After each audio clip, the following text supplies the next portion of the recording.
20장 11절부터 18절까지 말씀입니다.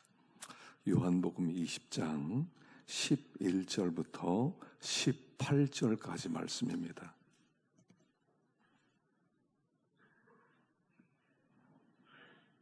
우리 한 목소리로 함께 봉독하겠습니다.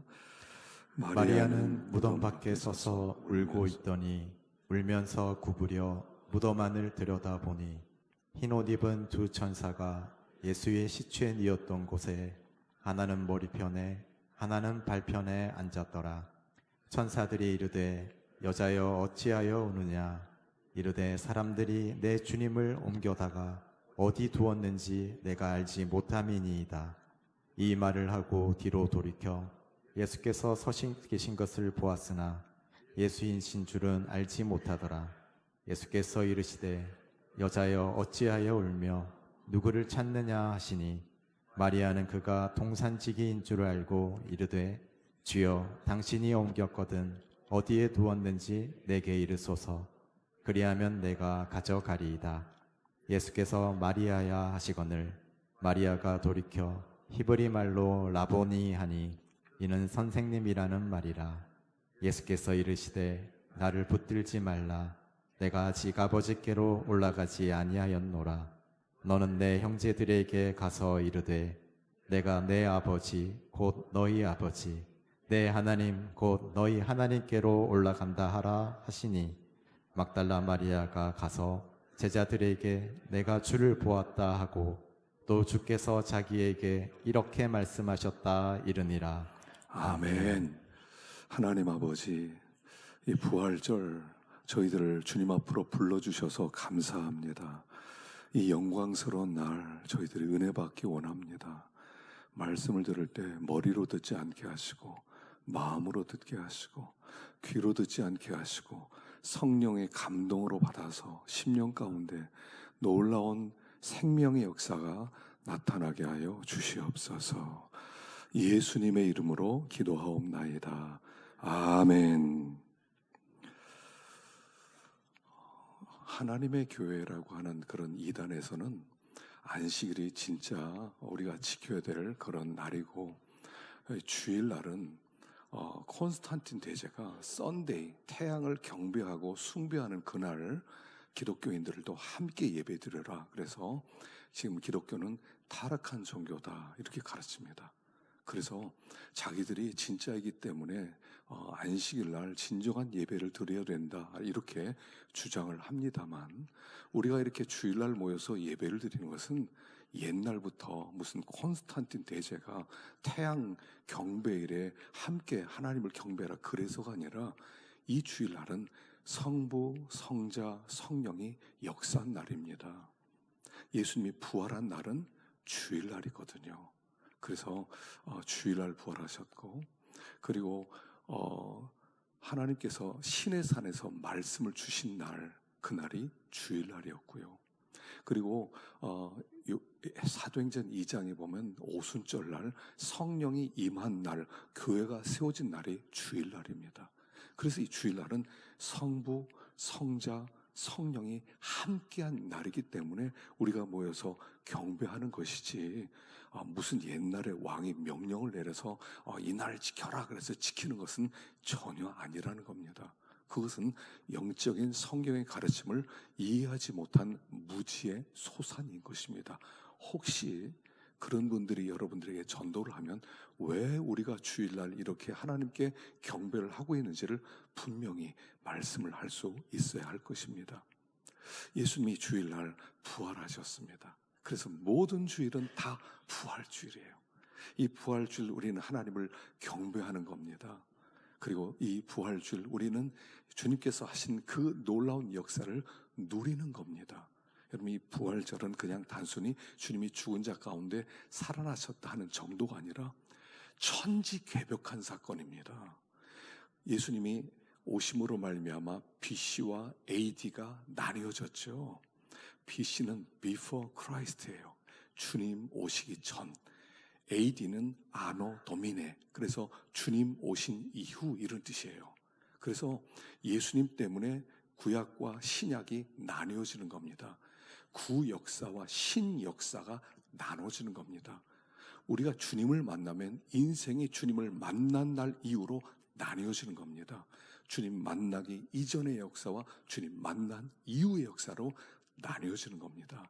그래서 부활이란 뭐냐면 하나님이 우리에게 주신 최고의 축복입니다. 오늘 새벽에 세 가지 주신 축복을 우리가 생각해 보았습니다. 오후에는 칸타타를 드리려고 그래요. 칸타타로 말씀을 제가 간단하게 전하고 찬송 2장으로 영광 돌리고 말씀을 전하고 또 찬송으로 영광 돌리고 그래서 전교인 칸타타를 좀 했으면 좋겠다 하는 그런 마음의 감동이 있어서 오후에는 진짜 찬양 예배로 하나님께 영광 돌리려고 그럽니다. 왜냐하면 어마어마한 사건이 일어났기 때문입니다. 저는 이 음악을 이 좋은 찬양곡을 만드는 분이 정말 이 부활의 의미, 이 풍성한 의미를 좀 깨달아서 그런 노래가 좀 나오면 좋겠어요. 부활에 대한 그런 찬양곡들이 생각보다 많지 않아요. 우리가 막 부를 수 있는 그런 워십송도 많지가 않아요. 왜냐하면 부활을 잘 모르는 것 같아요. 어마어마하거든요. 가슴 벅찬 하늘의 감격이 넘치는 날이 바로 이 부활절인데 이 부활절은 우리에게 누리라고 주신 거거든요. 누려라. 머리로 알아라. 뭐 이런 게 아니라 누려라. 지금 너희들이 사는 세계가 어떤 세계인지 좀 누려라. 그런 의미로 우리에게 주신 어마어마한 역사적 사건, 천지개벽한 사건이 부활입니다. 그래서 오늘 우리가 이 부활의 줄 무엇을 누리며 살 것인가 함께 은혜를 나누고자 합니다. 자, 1절 한번 읽어보겠습니다. 1절 시작. 안식 후 첫날 일찍이 아직 어두울 때에 막달라 마리아가 무덤에 와서 돌이 무덤에서 옮겨진 것을 보고 안식 후 첫날 일찍이 이게 사복음서에 다 나와요. 주님은 언제 부활하셨냐면 안식 후 첫날 안식일이 다 지나가고 해가 뜰 때 부활하셨다. 공통적으로 사복음서에 다 나타나요. 무슨 얘기냐면 안식일 시대가 끝났다는 거예요. 안식일은 구약의 유대교의 핵심 종교의 날입니다. 안식일, 진짜 안식일이 시작되었다. 다시 말하면 역사가 새로운 시대가 해가 밝았다. 이런 뜻이에요. 그래서 우리가 사는 이 시대는 옛날과 다른 시대입니다. 구약과 다른 시대입니다. 지금 전혀 다른 생명의 시대가 시작되었다는 것을 말씀하고 있어요. 그래서 예수님은 3일 만에 부활했다고 그랬죠. 제가 누누이 말씀드렸습니다. 왜 3일이냐? 왜 5일도 아니고 왜 3일이냐? 왜 3년도 아니고 왜 3일이냐? 그것은 예수님이 재창조의 날이기 때문이다 라고 말씀을 드렸죠. 창세기 1장에서는 첫째 날 빛을 만드시고 둘째 날 하늘을 만드시고 셋째 날 바다를 만들고 땅을 만들고 식물을 만드셨어요. 그러니까 첫 3일 날 모든 동물들이나 사람이 살 수 있는 공간을 만들었다고 그랬죠. 공간. 예수님이 3일 만에 부활한 것은 새로운 사람들이 살 수 있는 영적 공간을 창조했다. 그래서 3일이다. 그렇게 말씀드렸어요. 첫 번째 창조가 인간의 범죄로 타락했기 때문에 두 번째 창조를 해서 우리들로 하여금 너희들 이제 이 새 창조의 세계로 들어와서 살아라. 그러면서 그 새 창조의 세계는 본질계라는 것을 보여주셨다 그랬어요. 본질계. 우리는 현상계를 살아갑니다. 이게 눈에 보이는 거, 이렇게 형광등 있고요, 이렇게 여기 강대상도 있고요, 여러분 사람도 앉아 있고요. 그 현상계를 살아가요. 현상계 가장 중요한 것은 뭐냐면 상황과 조건이에요. 어떻게 하면 이 상황과 조건을 나에게 유익하게 만들지? 우리는 그 현상계를 살아가요. 이게 첫 창조가 있었던 때 하나님께서 하신 일이란 말이에요. 하나님이 바다도 만들고 땅도 만들고 하늘도 만들고 그리고 이렇게 식물들 만들고 너희들 여기서 살아라. 그래서 우리 거기서 살았어요. 그런데 예수님이 새로운 창조 세계를 만들었어요. 본질 세계, 생명의 세계. 예수님이 죽은 자 가운데 부활하심으로 말미암아 더 이상 죽음이 없는 세계를 우리에게 주시면서 여기로 들어와. 더 이상 죽음이 없어. 여기는 생명의 세계야. 그래서 예수를 믿는 자마다 생명의 세계 속에 들어가서 본질계를 살아가는 것이다. 그랬죠. 그래서 새로운 세계가 시작되었다는 거예요. 우린 근데 자꾸 현상계를 살아가요. 우리가 성경 암송할 때 우리가 주목하는 것은 눈에 보이는 것이 아니요 보이지 않는 것이니 보이는 것은 잠깐이요 보이지 않는 것은 영원합니다. 현상계는 잠깐이고 본질계는 영원합니다. 이 세상은 잠깐이지만 생명의 세계는 영원하다라고 말씀을 해주면서 본질을 보라는 거예요. 본질을 보아라. 예수를 믿는다는 것은 뭐냐면 생명을 받는 겁니다. 생명을 받는 거예요. 그래서 예수님은 우리 안에 생명이 들어와 있어요. 생명이 죽은 다음에 이제 천국 갈 거다. 이건 미래지만 이미 그 생명이 우리 안에 와 있다 하는 거죠. 그래서 요한일서에 보면 이런 말씀이 있어요. 두 번째 성경 구절 읽어봅시다. 요한일서 5장 13절 읽어봅시다. 시작. 내가 하나님의 아들의 이름을 믿는 너희에게 이것을 쓰는 것은 너희로 하여금 너희에게 영생이 있음을 알게 하려 함이라. 우리에게 영생이 있다는 겁니다. 더 이상 죽지 아니하는, 죽음이 우리를 지배하지 못하는, 죽음으로부터 이미 자유케 된 하나님의 백성들의 세계가 존재한다는 거예요. 이게 본질계예요. 그러니까 우리는 이제부터 사람을 볼 때 본질을 봐야 돼요. 금요일 날도 말씀드렸어요. 우리가 꽃을 봅니다. 여기 우리 꽃이 있어요. 아름답죠? 자, 그런데 이 꽃을 보면 이 꽃은 어떻게 봐요? 햇빛이 비치고 빛이 내 눈으로 들어와요. 그럼 내 눈은 전기 신호로 바꿔요. 뇌에게 전달해줘요. 그럼 뇌는 꽃이구나. 참 아름답다. 이렇게 봅니다. 그게 꽃이라고 우리는 생각해요. 그게 꽃이에요. 꽃의 현상을 보았는데 꽃의 본질은 보지 못했어요. 이 꽃은 생명이에요. 생명에서부터 생명이 피어나서 이 모양을 갖게 된 거예요. 사람을 볼 때 저 사람이 키가 크구나, 저 사람이 잘생겼구나, 저 사람이 참 못생겼구나. 그거는 뇌가 보는 거예요. 현상을 보는 거예요. 현실을 보는 거예요. 본질을 못 봤어요. 그 사람 안에 있는 하나님의 형상을 못 봤어요. 우리는 판단을 해요. 에이, 잘생겼네. 에이, 못생겼네. 어떻게 사람이 저래. 우리는 현상을 보고 판단을 한단 말입니다. 그러나 이 생명의 세계는 생명을 보는 거예요. 와, 하나님의 형상대로 창조됐구나. 아름답지 않은 사람이 어디 있냐는 거예요. 하나님의 형상대로 창조된 사람은 아름다워요. 겉모습이 어떠하든지 아름다워요. 그 본질을 보라는 거예요. 본질을. 아름답다. 잘생겼다, 못생겼다. 현상을 보는 겁니다. 그러나 실제를 보면 아름답다. 모든 사람들이 아름다워 보면 우리는 생명의 세계로 들어와서 본질을 보기 시작하는 거예요. 그래서 지금 예수님이 부활하심으로 말미암아 그 생명의 세계가 열렸다. 본질계가 열렸다. 너희들이 이 본질계에 들어와서 너희들이 현상에 매여 살지 말고 생명을 누리며 살아라. 어떤 사람을 보든지 그 사람은 와, 아름답다. 와, 저 사람 하나님의 형상대로 창조되었어. 와, 정말 멋있다. 이렇게 볼 수 있는 눈을 가지고 살아가라 하는 얘기예요. 그 새로운 생명의 세계가 열려졌다 라고 말씀하세요. 우리는 그 세계로 믿음으로 들어가서 사는 겁니다. 이 생명을 누려라 하는 게 첫 번째예요. 자, 두 번째 11절입니다. 11절 시작. 마리아는 무덤 밖에 서서 울고 있더니 울면서 구부려 무덤 안을 들여다보니 흰옷 입은 두 천사가 예수의 시체에 뉘었던 곳에 하나는 머리편에 하나는 발편에 앉았더라. 자, 이제 마리아가 무덤 밖에서 울면서 안을 들여다보니까 천사가 있는데 예수님의 시체를 이었던 곳에 하나는 머리편에 천사가 앉아있고 또 한쪽에 천사가 앉아있어요. 무슨 모습이죠?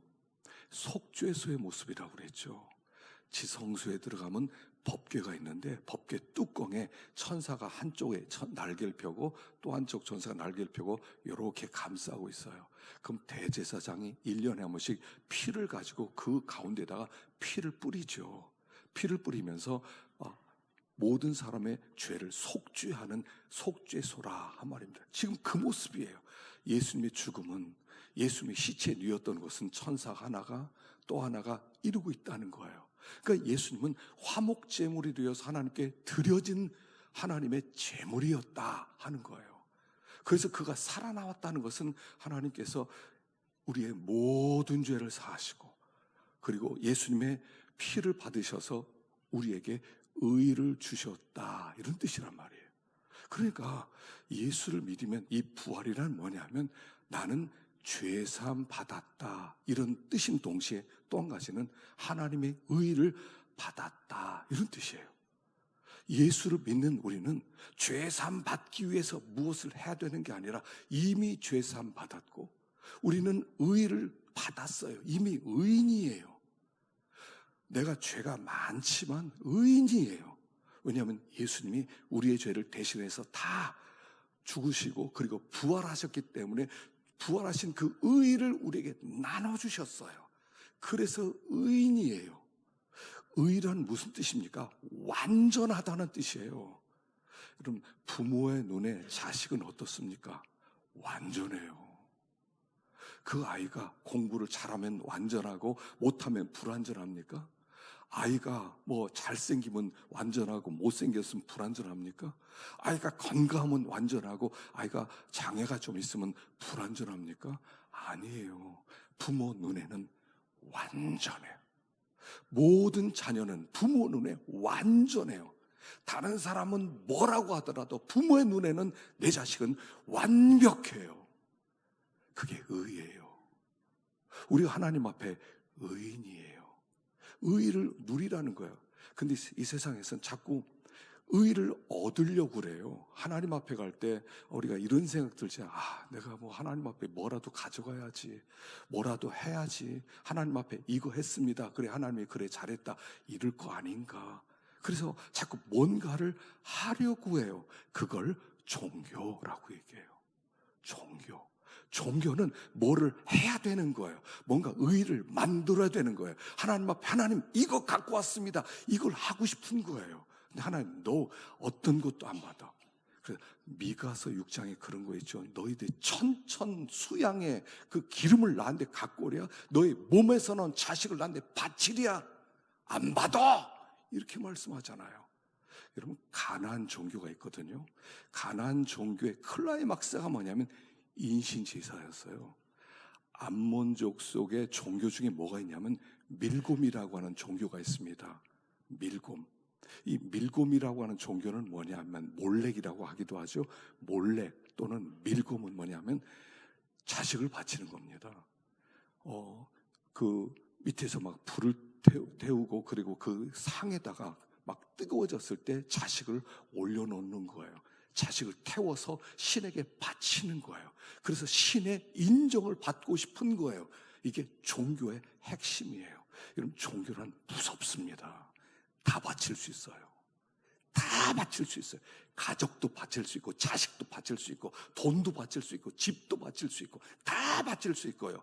왜요? 의롭게 되려고.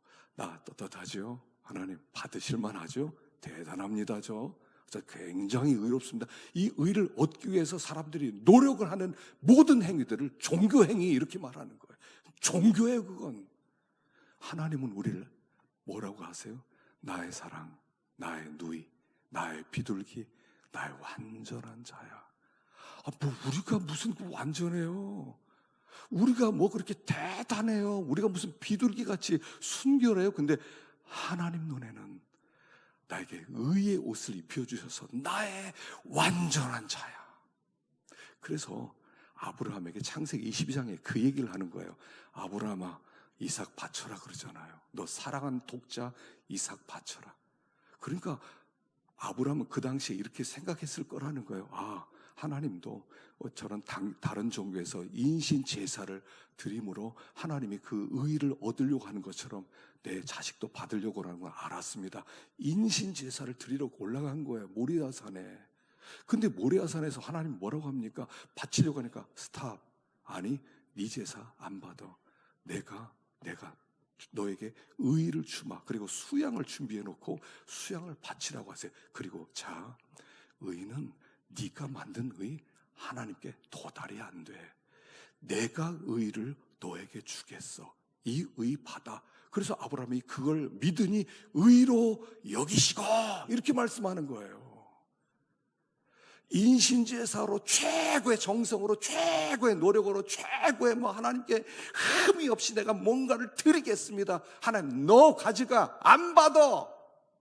그건 의가 아니야. 더러운 옷이야. 나는 궁유를 원하고 제사를 원하지 않아 라고 말씀하는 거예요. 하나님은 의를 주겠다는 거예요. 그 의를 그냥 받으라는 거예요. 우리 시대에 우리 부활절 예수님이 부활하심으로 의를 나눠줄 때 그냥 받으세요. 난 의가 없습니다. 하나님, 난 알지 않습니까? 나 죄가 엄청 많은 거 알지 않습니까? 난 죄인 중에 괴수라는 거 알지 않습니까? 주님 두 손 들고 주님 앞에 나옵니다. 그럴 때 주님이 이 의 받아라 그러면 예하고 그냥 받으면 되는 거예요. 거기에 벌써 체면 차릴 거 없어요. 네, 나 죄인입니다. 저 의 주세요. 그래서 의를 받으면 의인, 나의 사랑, 나의 누이, 나의 비둘기, 나의 완전한 자야. 난 너를 이렇게 사랑해. 이렇게 불러주시는 거예요. 의를 누리라는 거예요. 뭔가 하려고 해서 나이를 자꾸 먹으면 돌아보면 죄밖에 없잖아요. 내가 뭐하지? 내가 뭐해서 하나님의 마음을 좀 시원하게 드리지? 내가 뭐하지? 자꾸 이렇게 생각하는데 괜찮아요. 이미 완전하세요. 걱정하지 마세요. 그냥 하나님 의 주셨어요. 감사해요. 나 완전하게 보여주셔서 감사해요. 종교 생활을 멈추라는 거예요. 그래서 감사하면 어떻게 하는 거예요? 하나님, 정말 감사해요. 내가 뭔데 의를 주셨어요. 진짜 감사해요. 정말 감사해요. 그렇게 나올 때 그 감사의 제사가 하나님께서 받으시는 최고의 제사라는 거예요. 하나님이 감사합니다. 하나님이 감사합니다. 무엇인데 나를 이렇게 사랑하셨습니까? 진짜 감사합니다. 정말 감사합니다. 그 의예요. 그게 감사의 제사예요. 뭔가 불안해하지 마세요. 하나님 이러다 벌 주시는 거 아니야. 하나님 이러다 저주하는 거 아니야. 하나님 절대로 안 그래요. 우리 하나님은 골탕 먹이질 않으세요. 우리 하나님은 그냥 완전하다 하세요. 우리 하나님의 마음, 우리 옆 사람에게 나의 완전한 자야 한번 해보실래요? 하나님이 얘기하듯이 나의 완전한 자야. 뭐가 완전해요? 여러분들 자식이 어때요? 완전하지 않아요? 내 자식은요, 누가 뭐라고 그래도 나에게는 완벽해요. 고칠 데가 하나도 없어. 너무 아름다운 거예요. 너무 보고 싶은 거예요. 근데 우리는 자꾸 부족하다. 난 부족해. 추구멍에 들어가지 말고 하나님 우리를 향하여 완벽하다. 그걸 있는 그대로 받으실 때에 우리는 부활을 누리게 되는 것이다 하는 것입니다. 세 번째 17절 읽어보겠습니다. 시작. 예수께서 이르시되 나를 붙들지 말라. 내가 아직 아버지께로 올라가지 아니하였노라. 너는 내 형제들에게 가서 이르되 내가 내 아버지 곧 너희 아버지 내 하나님 곧 너희 하나님께로 올라간다 하라 하시니 막달라 마리아가 가서 제자들에게 내가 주를 보았다 하고 또 주께서 자기에게 이렇게 말씀하셨다 이르니라. 자, 예수님이 부활하신 다음에 그래서 서 있는데 마리아가 동산직인 줄 알고 당신이 예수님을 숨겨뒀으면 나에게 장소를 알려주세요. 그러지 않습니까? 그러니까 예수님이 마리아야, 그러니까 라보니, 주님을 만나게 되죠. 주님은 동산직이라는 거죠. 자, 부활하심으로 말미암아 동산이 회복되었어요. 이 동산이 뭐죠? 이 동산은 에덴이라고 그랬어요. 자, 에덴인데 예수님이 그 에덴을 회복해 주셨다는 거예요. 그래서 회복해 주셨기 때문에 여기 이렇게 나오는 거예요. 내가 내 아버지, 곧 너의 아버지, 내 하나님, 너의 하나님께로 올라간다라. 예수님의 부활로 말미암아 하나님이 내 하나님이 되고 하나님이 내 아버지가 되었다. 이게 부활의 핵심이에요. 클라이막스예요. 자, 이 에덴은 어떤 곳이냐면요, 여러분, 창세기에 보면 에덴 동산에 두 가지 종류의 나무가 있었어요. 하나는 선악을 알게 하는 나무, 또 하나는 생명나무. 근데 이 아담이 먹지 말라고 하는 선악을 알게 하는 나무는 먹고 생명나무를 먹지 못했어요. 그리고 그 에덴에서 쫓겨났어요. 선악과 먹으면 에덴에서 쫓겨난단 말이에요. 선악과가 뭡니까? 선악과는 내가 하나님이 되어서 선과 악의 기준을 내가 결정하는 것, 이걸 선악과를 먹은 죄의 열매다라고 얘기해요. 그래서 선악을 알게 먹은다면, 선악과 먹으면 항상 무슨 일이 벌어지냐면 이온화시켜요. 좋은 사람, 나쁜 사람을 나눠요. 좋은 일, 나쁜 일을 나눠요. 좋은 환경, 나쁜 환경을 나눠요. 왜냐하면 내가 하나님 되었거든요. 선악을 내가 나눠요. 이원화된 삶을 산다는 뜻이에요. 그래서 이 드라마가, 세상의 드라마 다 그거 아닙니까? 세상에 어떤 드라마가 있으면 거의 그래요. 좋은 사람이 있고 나쁜 사람이 있어요. 좋은 사람은 어릴 때부터 고생을 참 많이 했는데 마음이 참 착해요. 나쁜 사람은 어릴 때부터 굉장히 생각부터가 아주 못돼 먹었어요. 그래서 저 나쁜 놈, 좋은 사람은 잘 되고 나쁜 놈은 안 돼야 되고, 결국 이 갈등이잖아요. 이 갈등 구조. 그래서 결국 좋은 사람이 잘 되고 그러면 잘 됐다. 막 좋은 사람이 안 되려고 그러면 막 작가에게 막 전화를 걸고 뭐 이렇게 별짓을 다 해서 막 이렇게 좋은 사람이 성공하는 걸 자꾸 꾸며달라고 하고. 우리는요, 이원화된 세상을 살아가요. 이 이원화된 세상을 선악과 먹은 저주받은 세상이다라고 부르는 거예요. 이원화시켜요. 모든 걸 다 내가 기준이니까 나에게 유익하느냐, 나에게 손해드냐, 이걸로 나눠버려요. 그러면 무슨 일이 벌어져요? 단절이 일어나요. 단절. 그래서 이 에덴 동산에서 쫓겨난 저주받은 삶의 특징을 단절이라고 말하는 거예요. 그래서 사람들과 벽을 쌓고 좋은 사람, 나쁜 사람을 막 나누고, 그래서 좋은 사람은 가까이 하고 나쁜 사람은 없애버리고, 그런 세상을 살아가는, 그게 지옥이라는 거예요. 여러분, 지옥이란 뭐냐면 이원화시키는 거예요.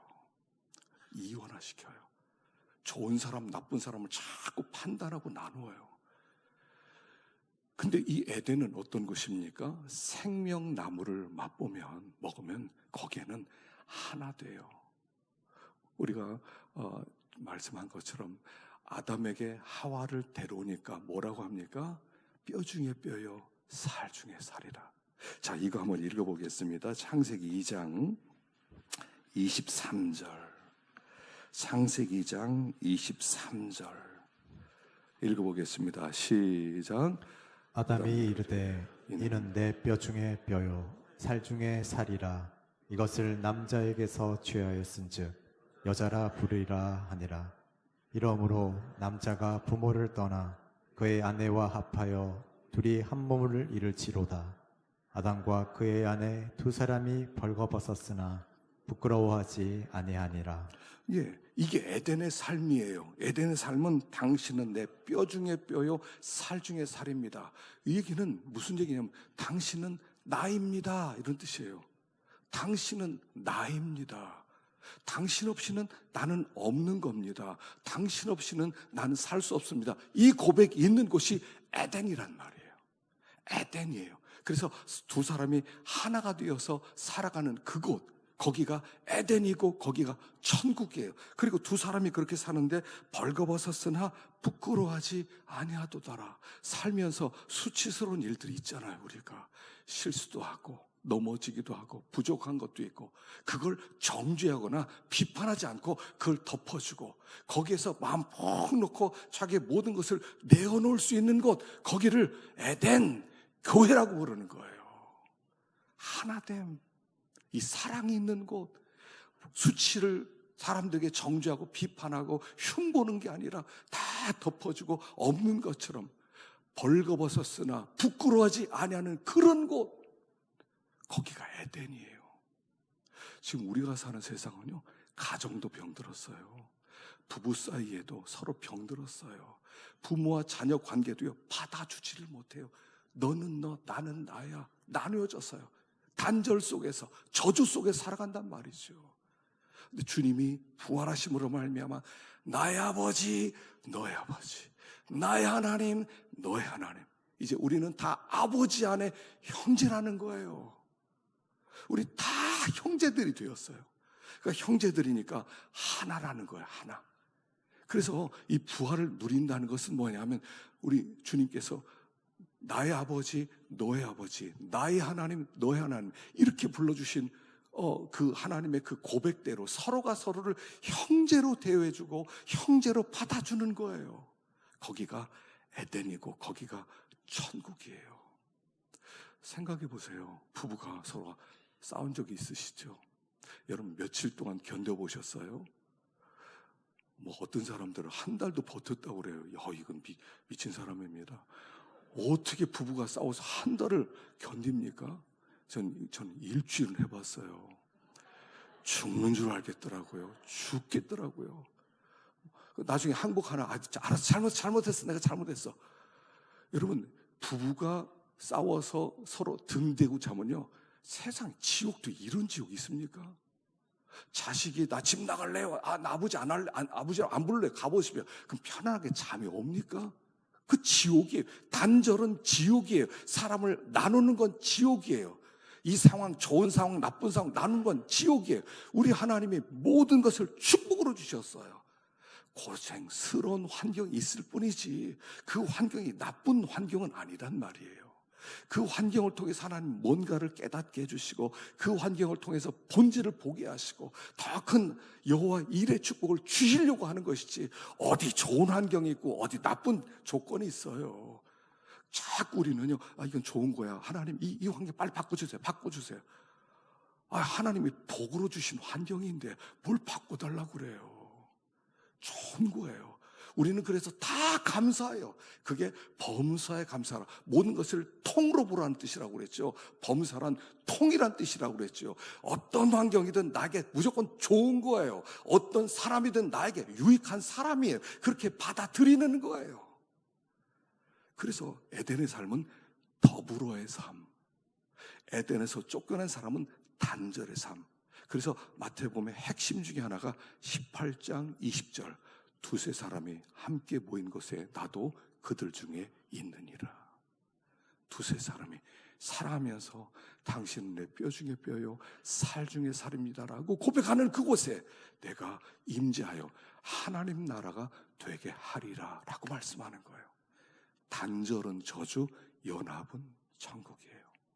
그래서 이 예수님이 부활하심으로 말미암아, 얘들아 나처럼 천국 누리지 않을래? 예수님이 나 천국 누렸거든.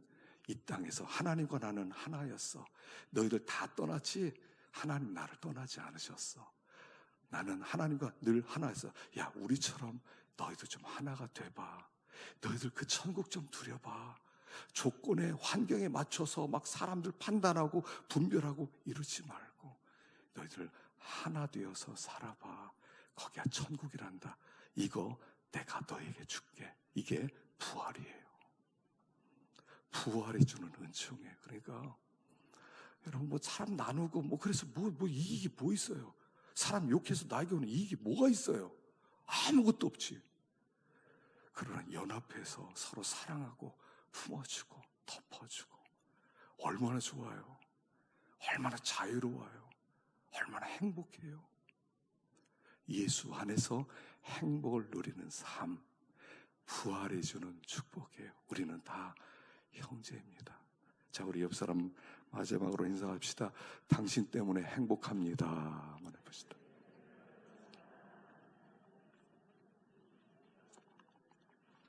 삶의 현장 속으로 들어가셔서 진정한 고백으로 진정한 평화를 이 험악한 세상에서 진정한 하나님이 주시는 그런 하나됨과 그런 사랑과 정말 행복을 누리시기를 간절히 축원합니다. 기도하겠습니다. 하나님 아버지 감사합니다. 웬 은혜를 이렇게 베풀어 주셔서 아무런 공로도 없고 자격이 없는 우리들에게 예수 그리스도의 의의 옷을 입혀주시고 나의 완전한 자야 라고 불러주시니 감사합니다. 주님, 감사할 것밖에 없습니다. 저의 삶이 감사로 드려지는 예배가 되어지게 하여 주시고 이제는 형제가 되어서 주님 정죄하거나 비판하지 말고 덮어주고 사랑하고 품어주고 그리하여 진정한 하늘의 축복을 누리게 하여 주시옵소서. 예수님의 이름으로 기도하옵나이다.